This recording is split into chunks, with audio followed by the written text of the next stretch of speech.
Hi, I'm Michael Caju. And I'm Adee Caju, and you're listening to the WAG podcast. This podcast is about health, wellness, and personal development. Each episode is a short conversation between Adee and I on a single topic with actionable steps. We cover everything from food, mindset, fitness, and relationships. We started WAG because of the way health and fitness changed our lives, so we hope to share a tool or two that helps you along your way.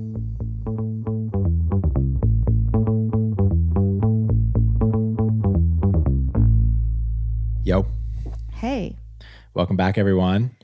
Thanks for joining us today. Today, we're talking about why we so strongly believe in tracking what you're eating for a period of time and being very precise.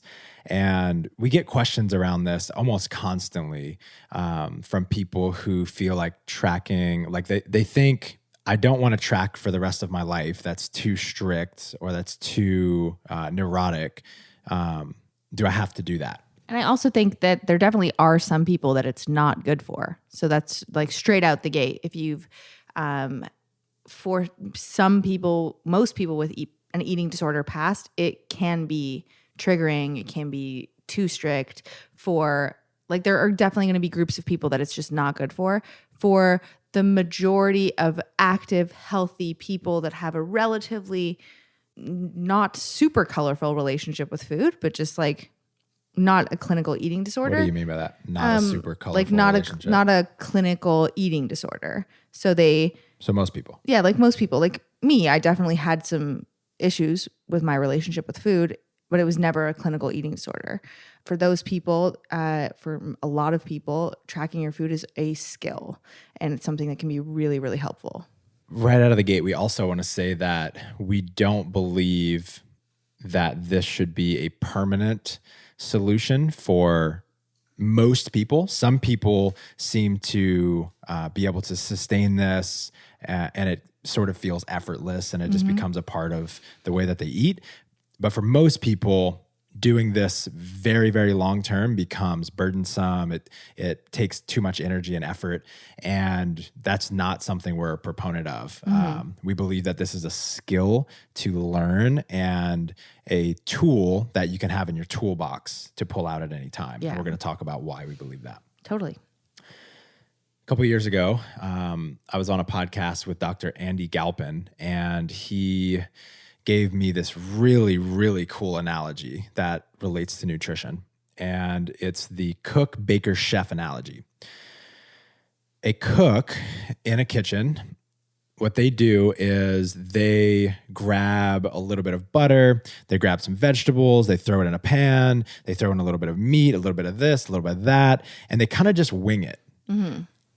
Now, a baker, on the other hand, they have every single thing has to be super precise. Yeah. If you get the baking powder off, like just slightly, your whole thing is effed. Yeah. The flour's off, you're screwed. If the temperature is wrong, you're screwed. Everything has to be super precise. Mm-hmm.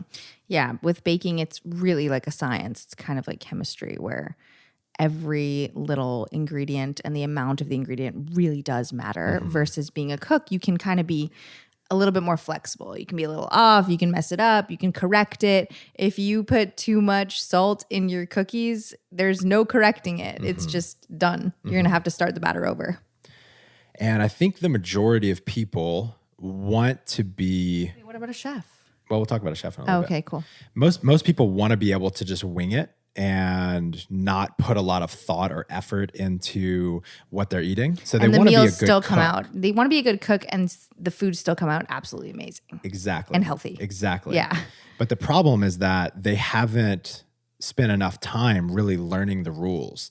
And one, I don't know, metaphor quote that I really love is that you have to learn the rules before you break the rules. And this goes for just about any skill that you learn, even if it's like a baseball player swinging a bat. If you look at Major League Baseball players, a lot of them have crazy looking setups, but I guarantee you as they were learning, as they were kids, they weren't swinging like that. They were using perfect technique. And then as they mastered those basics and fundamentals, then they were able to start playing around and adding flair and having a more unique swing. Yeah. In weightlifting, that's what happens with like a dynamic start. So if you see a weightlifter that's doing a snatch and you notice before they lift the bar off the ground that they like move their hips up and down and then kind of move into the snatch versus start from being still. When you're learning how to snatch, a dynamic start is not necessarily the best way to figure it out because you haven't gotten the opportunity to figure out the way that your body works first before you can break the rules. The rule is pick a spot, start from there. So most people think that most people want to just go immediately to being a great cook or being a chef. And we'll talk about that in a little bit. But the problem is that they don't have the skills. They don't really know what the right ingredients are for their body. They don't know the precise amount of macronutrients, calories to feel good, to look the way they want. And they just don't have the ability to do that while kind of winging it. And they also can't don't eyeball foods and they can't be like a cook yet. They also don't know what is in foods necessarily. So they don't know this vegetable has more carbohydrates and is denser in calories than this vegetable, or what does a balanced plate actually look like? How much protein am I actually getting in a day based on the different types of meats that I'm having? Which meats are fattier than others? There's none of this awareness of what is my food actually made up of and how is that making me feel? How is that contributing to me in different ways? And what does that equate to in terms of total caloric intake in a day? Yeah, people don't know how many carbohydrates are in avocados. I should have eaten before we went keto. Devastating. It was so sad. Devastating. I thought I could just eat avocados all day long. I felt that way about yogurt too. Like, I mean, there are definitely some yogurts that are way lower carb, but dairy has carbohydrates in it. I'm like, damn, dang it. So we are huge proponents of being a baker first, of being very, very precise so that you can learn the exact specifications of your body. You can learn exactly what makes you feel best at this moment in your life or in this time period of your life. And the reason I say time period is because what you need when you're 20 and training 2 hours a day is very different, probably very different than what you're going to need at 35, barely trying to squeeze in a 30-minute workout when you are, working full time and you have kids, et cetera. Like the same diet doesn't always work for us. And you can even bring it in like, God forbid you got sick and you had to follow some type of different protocol, or you realize you have some food sensitivities and you have to cut certain food groups out of your food diet. So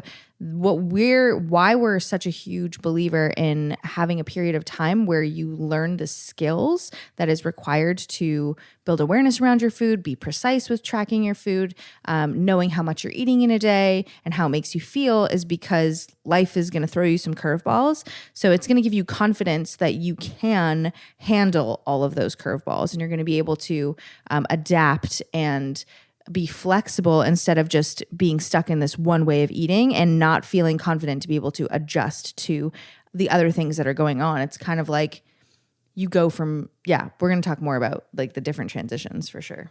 And then finally, when you've done this for long enough, you've learned what your body needs and you've practiced using precision without weighing, measuring, and tracking everything, then you're on your way to becoming a chef. A chef is a cook that has spent so much time learning all of the skills and the chemistry of food that now they don't have to follow all of the rules. They know the rules enough to know which ones they can break and in which sequence and what things go together well, so that they can create masterpieces without having to follow a recipe. And I think that's where all of us ultimately want to get to. And I've seen Adee operate this way, like when we traveled through Europe and she maintained her weight for over a month and we continued to eat. She didn't restrict herself.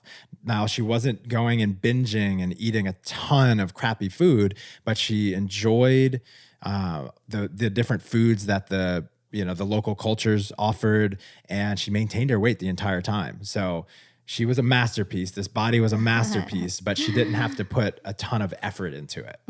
I think I misspoke earlier when I said something about a good cook.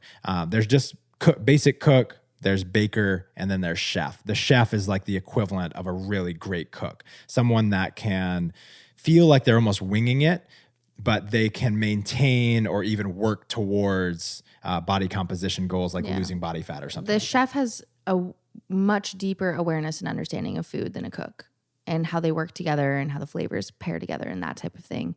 That's what makes them, they've developed all of that awareness. Okay. So talk about your story a little bit about how you first started tracking and your journey into becoming a chef. Yeah. Well, I tracked my food really precisely for 6 years, around 6 years total.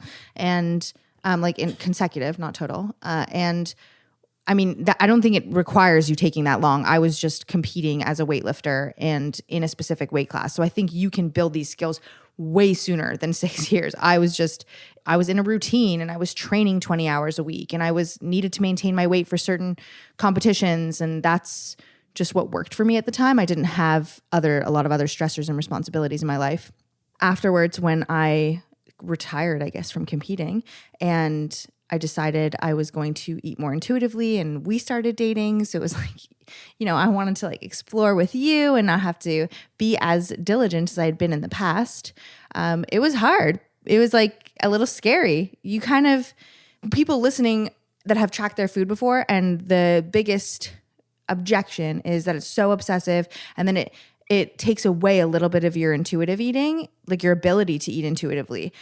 For a short period of time, it kind of does, where you're like, can I eat this? I don't know. I had this comfort in knowing exactly what I could and couldn't eat. So I had to really learn how to trust what I had learned over the period of time that I was tracking my food, and develop the awareness of not just diving into not tracking anything, but doing a little bit of guessing or estimating or not weighing and measuring. And it took some time. There was definitely some ups and downs and struggles.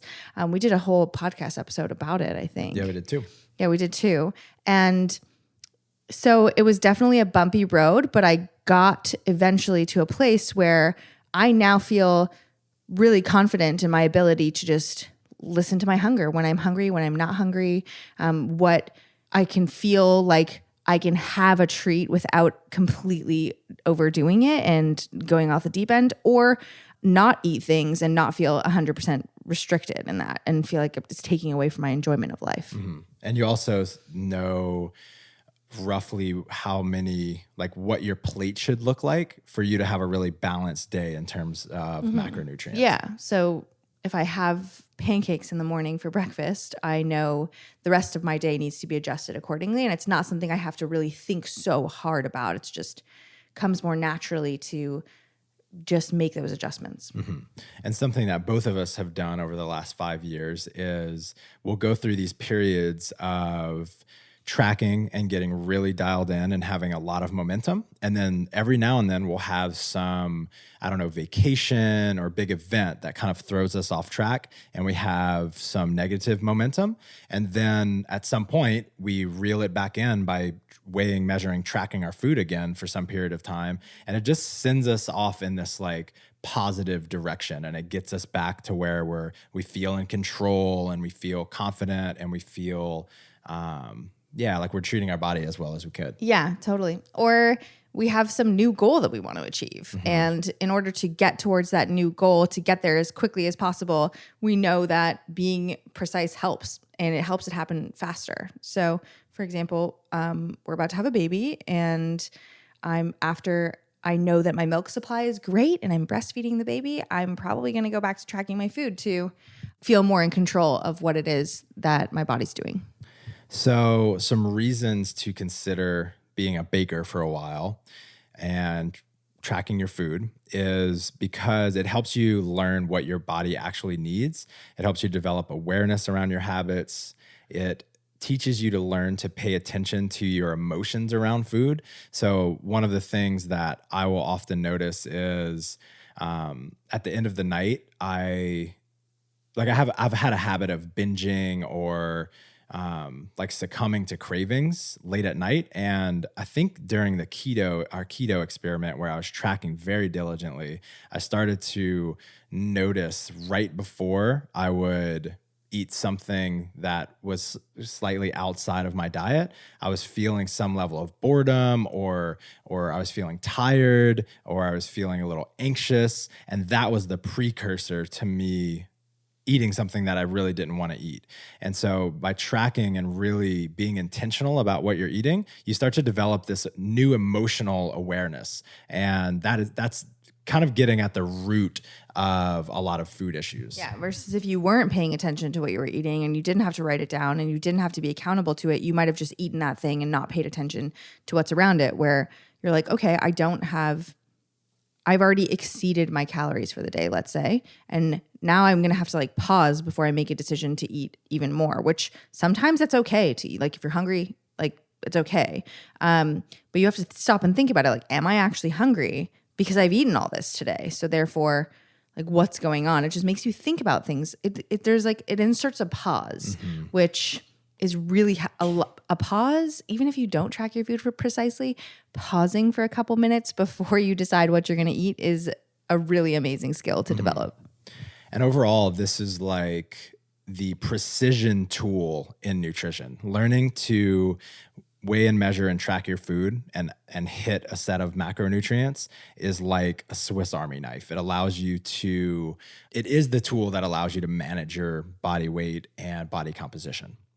And without it, you could end up working really, really hard, but just continuing to feel like your progress is stalling, or your progress actually stalling, because you're just not eating consistently and you think you're doing everything perfectly, but there are things that you're not fully aware of. It can be frustrating. It's obviously not the only way to make progress. It's a really fast way to make progress because you're controlling as many variables as possible while monitoring what's changing. But usually what we've noticed for people that don't spend a period of time being precise with their tracking is that you're really gung-ho at the beginning, and you're eating well, and you're staying within some type of caloric deficit to help you lose weight. And then as you start making progress, and as the motivation isn't as high as it was at the beginning, you start becoming a little bit more flexible and lax with yourself, but you're not being precise. So you don't notice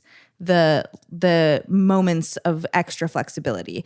You're like, I'm eating the same things every single day, but slowly every day the portion sizes have been changing, and it's happened so slowly that you just don't notice. And your habits just really slowly go back to how they were before, because naturally as human beings, we just want to stay in where we've been the longest.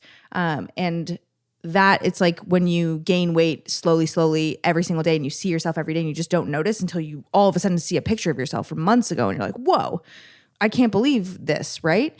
That's kind of like trying to make progress without at least building the awareness from tracking your food precisely, or really going after a goal without bringing up that set of skills that you've developed. It just makes things a little bit harder because you have to have awareness that you haven't built the muscle for. Without going through a period of precision like this, it could also lead to things like yo-yo dieting, or just feeling hopeless around your nutrition in general.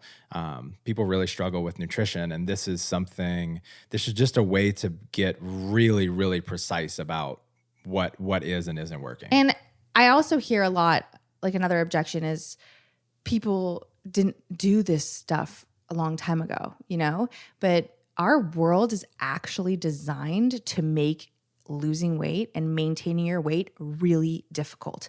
All of the chips are stacked against you. Food, no pun intended. Yeah. I didn't mean chips like poker chips, but tortilla chips. The chips are also in the perfect place in the grocery store to market to you and get you to buy them. The companies that are selling this food are hiring psychologists that are specifically designing the packaging and the food and the advertising and the smell and the texture so that you are stimulating certain parts of your brain that reward you and want you to keep eating. A lot of the food is also fat and carbs mixed together, which is not something that you find often or at all in nature. And that is such a rewarding combination, like French fries or cake or pastries or ice cream. The combination is so rewarding that it's designed to have us eating more and more and more. So it's a hard thing to do, in large part because of how we've changed our eating habits as a Western society here. It's also the physical environment. Like the marketing actually has an enormous piece in this. It's like someone trying to stop using heroin, but on every street corner, their favorite drug dealer was posted up and they had the best stuff. It was pure and they just couldn't get away from those triggers. Trying to get over poor food habits is so difficult because the triggers are everywhere in every grocery store, on every television. They're just everywhere. And we're constantly bombarded by this marketing. Combined with living a more sedentary lifestyle. And someone in Europe, we were in Europe last summer, and someone in Europe said to us that America is designed to eat more and move less. And Europe is designed to move Texas more. Especially. Yeah, where it's like think about, we were in Amsterdam, and Amsterdam is designed to move more. The whole city is specifically designed so that you get out there, you walk, you bike. Things are located there's enough grocery stores close, like so many that you could walk there, and parks and outdoor. When you're in most cities in America are designed with huge freeways that if you're going to get on them, you have to take a car. There's no way to take anything else. To get from A to B, you have to get in a car. It's really designed in many ways to move less and to eat more. So it's not that this isn't possible to do without tracking your food. It's just a great skill to have so you can conquer a lot of the temptations and the triggers that are just in our life now. So this podcast is more about baker status. If you're interested in chef status and how to get there, we did 2 episodes. One is called Intuitive Eating Equals Nutritional Freedom. The other is Shifting from Tracking to Intuitive Eating. And that's a live coaching call that Adee did with someone that signed up for a free call. So what can people do with this information if they're like, okay, I want to be a baker for a while so I can master that and learn this new skill? Yeah, so if you're down to try being precise for a period of time, what you can do is go get a macronutrient profile designed for you. And there's a bunch of macro calculators online, but we actually have one that's new as well. You can go to workingagainstgravity.com/macro calculator, and that's going to give you a set of macronutrients, carbs, fats, and protein that's going to be provided for you based on some information that you give about yourself, and you can use that as a starting point. Of course, you can also hire a coach to get the most fine-tuned to you in terms of the initial numbers, but really the magic of a coach is to help you navigate the automatic obstacles that are going to happen when you become more precise. I have met almost no one.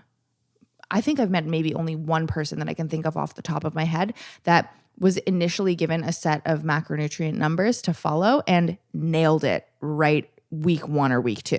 That hasn't done it before. You're just naturally going to hit some resistance where it's frustrating, it's hard, it's how do I eat at a restaurant? How do I travel? Oh my gosh, I have the weirdest numbers left at the end of the day. What combination of foods would even equate to this? So using a coach really helps with those types of scenarios. I would also suggest going to our Working Against Gravity website and getting the nutrition guide. If you go to guides, it explains a lot about how to do this, more detail about what types of skills you can develop, things to think about. Well, when you download our macro calculator, we'll send you a bunch of that information as well. Okay, cool. Awesome. And then the second thing is whether you get a macronutrient profile or not, you can use any type of food tracking app like MyFitnessPal, which is just our favorite, or just write your food down in a journal. That alone is going to build awareness around your food. I know when Michael and I have struggled with getting back on track with our nutrition and we feel like we're just in that negative momentum he was talking about, just using MyFitnessPal to write down the things that we're eating adds a layer of awareness and accountability that helps us rein things back in. Helps us realize, oh, wait, I'm actually not having any protein. I'm not trying to hit a certain number, but I know if I see I've only had 40 grams of protein today, I know it's not enough. So just tracking your food is another thing that you can do. Next, after you've been tracking your food for some period of time, start to reflect on how your week or even your day went to build more awareness. I think this is called, like, people who have some sort of reflection process, whether that be internal or written, are called self-regulatory learners. They're basically like teaching themselves through reflection. And research shows that these are the people that learn the fastest. And so you can do this on your own by just reflecting, like looking back over your logs, maybe writing some things down. And I'll have one more exercise here for you at the end. Or you can do that reflection with a coach. Lastly, one way, or this is really just one way to reflect, is to ask yourself, over the period of time that I'm looking at, that I'm observing, what 3 things went well and what 3 things could have gone even better. So you want to acknowledge yourself for the progress that you're making always, and acknowledge yourself for the wins. And then you want to notice things that you can do even better. Mm-hmm. Yeah, reflection is an absolutely, I think that's no matter what type of nutrition program you're trying to follow, having some type of reflection that centers the conversation around what you can do better and what you're doing really well versus why is this diet not working for me is going to be very powerful for you. Taking responsibility for your own health and wellness is the fastest way to get results in anything, because all diets work for someone. So just taking responsibility, like I am in control of my own health and wellness, therefore means that I'm more likely to take action versus playing a little bit of a victim. So asking yourself what went well and what are 3 things that I could have done better, no matter what it is that you're following, is really awesome. You're praising yourself and you're giving yourself credit for the hard work that you're doing. And then you're also finding ways that even if you're like, you don't know exactly what could have gone better, but you can see some areas that were sticky. Like I had a little bit of anxiety and stress that came up when I went out to restaurants. It gives you a spot to look at of where can I improve, and ask questions, do some research, go on the internet. And there's probably a million articles out there on how to follow a diet at restaurants, things like that. Go on the internet, guys. I mean, we have at least like 5 or 6 on our website. All right, y'all. Thanks again to Andy Galpin for the cook, baker, chef analogy. And if you're interested in that macro calculator that Adee talked about, it's workingagainstgravity.com/macro calculator. Thanks. Peace, y'all.